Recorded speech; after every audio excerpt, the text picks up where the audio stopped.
We continue the season of films featuring Gregory Peck on Easter Day at 3:30 with Moby Dick. And tonight at 11:15, the late film is, appropriately enough, Better Late Than Never, David Niven's last film, which also features Art Carney and Maggie Smith. An immense and spectacular series which chronicles the blood-stained birth of Christianity and the decadent decline of the Roman Empire is AD, Anno Domini. Following the crucifixion, news of the resurrection has split the Jewish faith. Those who believe are the founders of Christianity. The world to which they will take their message of love and compassion is the Roman world of corruption and terror, presided over in quick succession by emperors whose names are a catalogue of cruel excess. And in their capital, Rome, Christians find themselves scapegoats in the desperate struggles of a declining empire.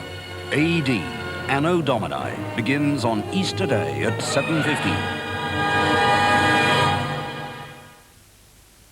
On BBC2 now, Burt Lancaster stars in the feature film Trapeze. This is BBC1, and on this Good Friday, the Passion, Resurrection and Life of our Lord are commemorated with Voices from the Holy Land.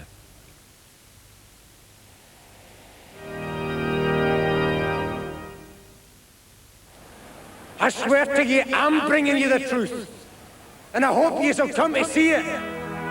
On BBC1 tonight, The Holy City, a specially commissioned play by Bill Bryden. The Glasgow of today is the scene as a prophet and leader of men brings the people new hope. You'll come to know the truth, and the truth will set you free. But what if it is him? What? You know. Christ.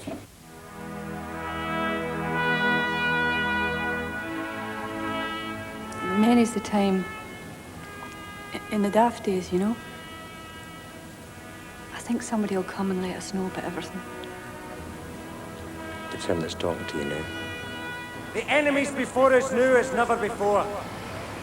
He's as old as time and evil as hell, and he's been with us from the beginning. The activities and beliefs of this powerful man attract the attention of the special branch. Glasgow is the scene for a passion play of our times, The Holy City for Good Friday at 9:45 on BBC1. Ask, and I'll begin to you. Seek, and you'll find it. In 15 minutes, Driving Force features this year's two-day pro-celebrity driving event introduced by Mike Smith and Sterling Moss. This is BBC1. Now the news from Moira Stuart.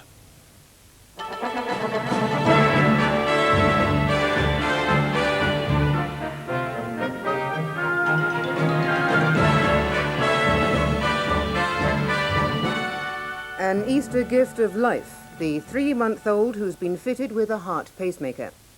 Doctors in Birmingham have performed a delicate operation to save the life of a baby boy who was born with a blocked heart. Mark Clark needed a pacemaker a little bigger than a 50-pence piece. The desperate search was answered by a factory in West Germany, and on Wednesday night the pacemaker was flown to Heathrow, where it was given special customs clearance and rushed to the Birmingham Children's Hospital. Now, after the operation, staff say Mark is quite satisfactory. The tiny pacemaker keeping Mark Clark alive is fitted behind the skin under his left armpit. It's keeping his heart going at a steady rate of 110 beats a minute. The current is provided by a wire which passes through a vein to his heart. It's the smallest type of pacemaker made, and it had to be flown from West Germany so the 1-hour operation could go ahead. We implanted a pacemaker through a technique which has not been used in babies of this sort of size and weight. Essentially, it involves introducing a wire through one of the small veins, directing that wire into the heart, and when in the right position, fix it to the heart, and then linking the wire to the pacemaker. And when placed in the right position, it was fixed by means of 2 little hooks at the end. Mark Clark also has a hole in the heart, and that'll be operated on when he's older. But doctors at Birmingham's Children's Hospital say there's no reason why Mark won't one day lead a perfectly normal and active life. The search for a 10-year-old girl missing in West Yorkshire has intensified, with Easter holidaymakers helping police. Sarah Harper disappeared 2 days ago after buying bread near her home at Morley outside Leeds. Police say they're still optimistic she'll turn up safe and well, but they're not ruling out a kidnap. Over 200 volunteers from Morley turned out to spend their bank holiday searching for any trace of 10-year-old Sarah. They gathered in the schoolyard with their dogs and CB radios, ready to be briefed by police. Wearing a light blue anorak. Yeah. Burgundy jumper. Yeah. Pale pink corduroy skirt. Morley's full of derelict clothing mills. Police and volunteers are combing the underground labyrinth of storage chambers. Sarah Jane Harper's been missing now since Wednesday night, when she bought a loaf of bread from this corner shop. She was last seen walking towards home shortly after 8 o'clock. Her family are clearly very distressed. Any little bit of information at all. If they see a little girl wandering around, even if they're not sure, just to contact the police or Yorkshire Television or BBC, anybody. She's been out all night. If she's wandering around, she'll be wet and cold and hungry. Just if you're suspicious at all, please, just phone in. Police leave has been cancelled, though the search for possible witnesses is being made more difficult because of the holiday weekend. Yet the man in charge of the inquiry is still optimistic of finding Sarah alive. She's a bright little kid. She's a typical 10-year-old. She had a small amount of cash. She could go a few days without food, but of course, we don't know. That's speculation. The whole of this little community is anxious to see Sarah back at home. But as she's been missing now for nearly 48 hours, fears for her safety are bound to grow. Journalists working for Express newspapers in London, Manchester and Glasgow have accepted a management proposal to cut jobs and save money. Members of the other unions on the Daily and Sunday Express and the Star will be voting over the weekend. United Newspapers, which owns the papers, has threatened to close down all three from Monday if there's no agreement. Express and Star journalists in London, Manchester and Glasgow together voted to accept the loss of 160 jobs, more than 1 in 5 posts. They agreed also to lose a week's annual holiday and to changes in shift patterns for some, moving from a 4-day week to a 9-day fortnight.